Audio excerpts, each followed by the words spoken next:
बारंबार विद्युत काट को नहीं गजपति विकास सुरक्षा मंच पक्षर विद्युत कार्यनिर्वाही जंत्री को स्मारक पत्र प्रदान। गजपति जिला सदर महकुमा पारलाखिमुंडी ठारे गजपति विकास सुरक्षा मंचर आवाहक आमोद कुमार वर्धन नेतृत्व में गजपति विकास सुरक्षा मंचर सदस्य माने बारंबार विद्युत काट संबंध में विद्युत विभाग कार्यनिर्वाही जंत्री उद्देश्य एक स्मारक पत्र प्रदान करिसेंती। प्रकाश थाउ कि पद्मपुर विभाग तथा तारंगड़ा और जीभा पंचायत अंचल बारंबार विद्युत काट को नहीं असंतोष प्रकाश पाई।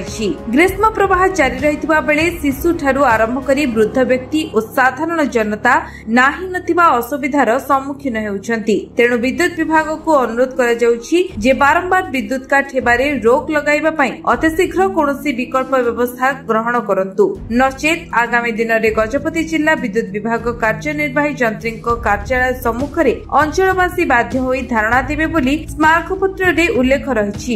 आज्ञा आपण परिचयटा मो नाम हूँ आमोद कुमार वर्धन, समाजसेवी, गजपति जिला विकास सुरक्षा मंचर जिला आवाहक। आज विशेष एवं मोर समस्त मेंबर्स बा सभ्य मैंने आसीचु विशेषकर पदमपुर एवं आमर जीवा ग्राम पंचायत और तरंगड़ ग्राम पंचायत विद्युत उपभोक्ता मान तरफ आसिक आम एक लिखित भाव में अभियोग देछु। देखु ये खरा मसरे खरा समय 24 घंटा 20 थर बारंबार विद्युत काट हो कारण सकाश विद्युत काट हो तार कौन प्रकार स्पष्ट ना।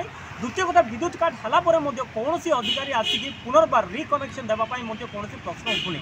आज जितेबाला कि आम आसिक विद्युत विभाग एक्जिक्यूटिव इंजीनियर को लिखित अभियोग देवाई आसलु कहती कौन कारण सकाशु किंतु भारप्राप्त अधिकारी ग्रहण करिसेंती। आमर गोटे दाबी रहिला क्यों कारण सकाशु विद्युत काट होउची विशेषकर खरा मासरे।